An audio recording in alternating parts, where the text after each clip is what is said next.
Andrea Brillantes, kapatid na.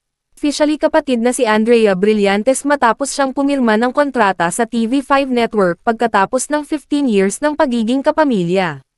Maraming nag-expect na sa GMA7 pipirma ng kontrata si Andrea.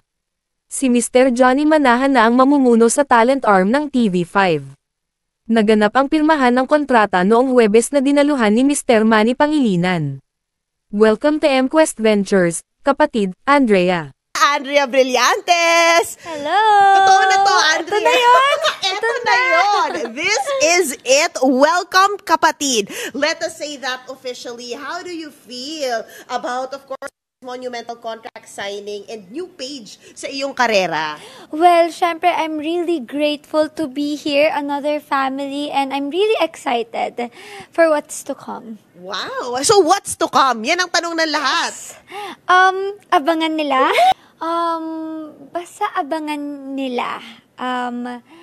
Ayoko pang ayoko pa mas spoil eh. Lalo na ang galing manghula ng mga tao eh.